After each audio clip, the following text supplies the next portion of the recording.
you ready?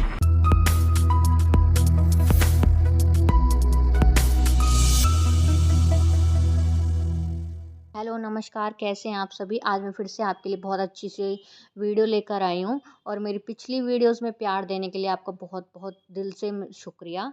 और मैं चाहूँगी कि आप मेरे चैनल पर नए हैं तो प्लीज़ चैनल को सब्सक्राइब कीजिए और नई नई वीडियोस मिलने के लिए please press the bell icon, उसको तो बिल्कुल भी मत भूलना। तो चलिए वीडियो स्टार्ट करते हैं। जैसा कि आप सबको पता है कि आजकल एक मामला जो है बहुत ज़ोर शोर से हल्ला सा मचा हुआ उसका। तो आज हम बात करेंगे उसी टॉपिक पर और सारे कंसेप्ट मैं आपसे क्लियर करती चलूँगी वीडियो में।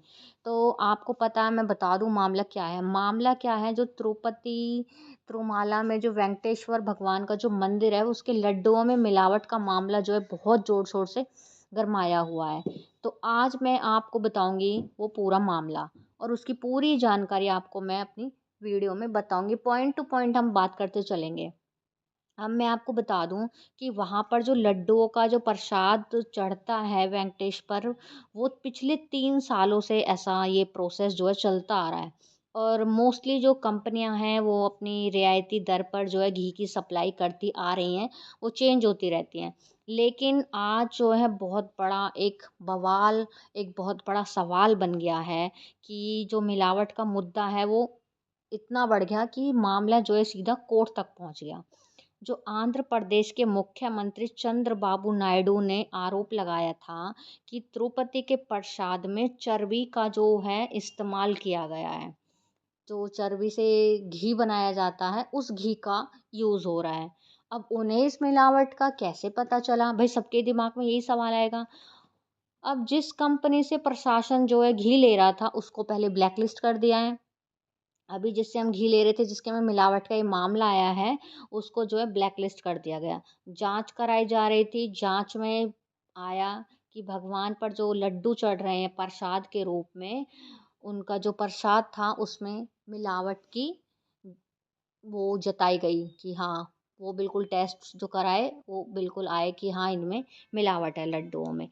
अब मंदिर का जो प्रबंध करने वाली जो कंपनी है, उनका जो नाम है वो टीटीडी है, जो लड्डू वहाँ पर बनाती है। वह पिछले उनका दावा रहता है कि ये लड्डू जो हैं 15 दिन तक खराब नहीं होते। और वो देवस्थानम से, वो कोई कंपनी नहीं, वो एक ट्रस्ट है, मतलब आप उसको ट्रस्ट लगा लीजिए, वो मंदिर का ट्रस्ट है।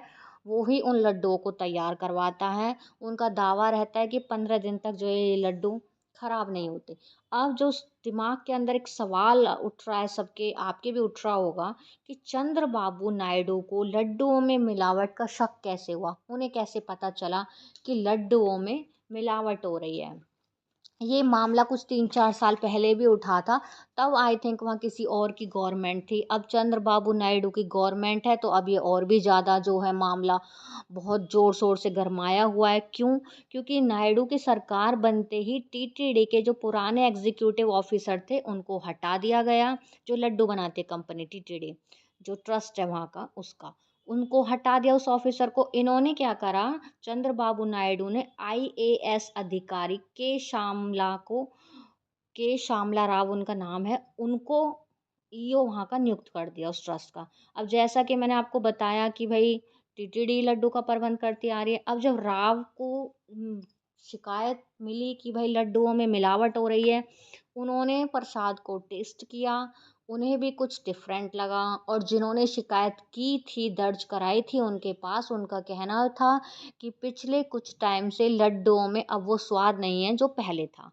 अब भाई उन्होंने क्या करा, लड्डुओं को सैंपल के लिए भेजा। जब इतनी सारी शिकायतें आ रही हैं तो उन्होंने जांच कराई और जांच में मैं आपको बताऊंगी क्या क्या मिला लड्डुओं में।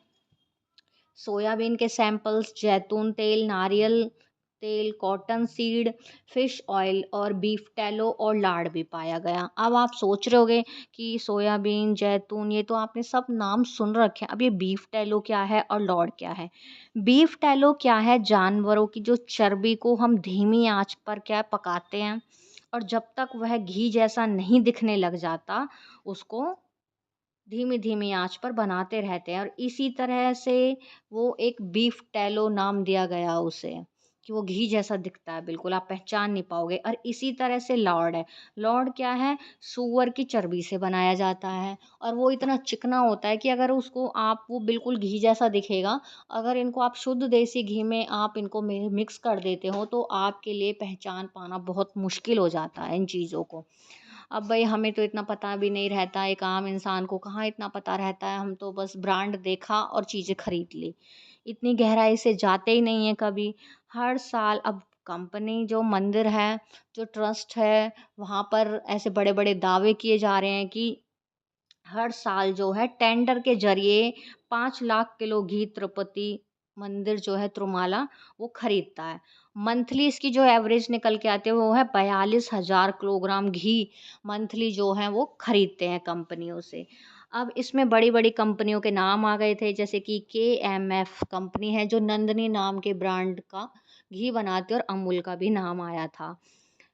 अब भाई इन कंपनियों ने ये दावा किया है कि हम पिछले 4 साल से टेंडर में भाग नहीं ले रहे, क्योंकि रेट को लेकर कुछ उनकी प्रशासन से जो है मिसमैच हो रखा था। अब जो जिस कंपनी से अभी ये घी ले रहे थे उससे ले रहे थे 320 रुपये kg, और पहले KMF से लेते थे 475 रुपये kg।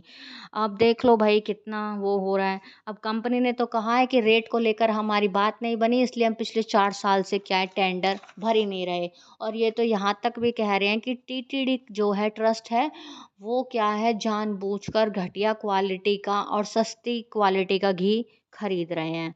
अब ये तो भाई हमारी आस्था पर एक जोरदार तमाचा पड़ा है हिंदुओं की। क्यों?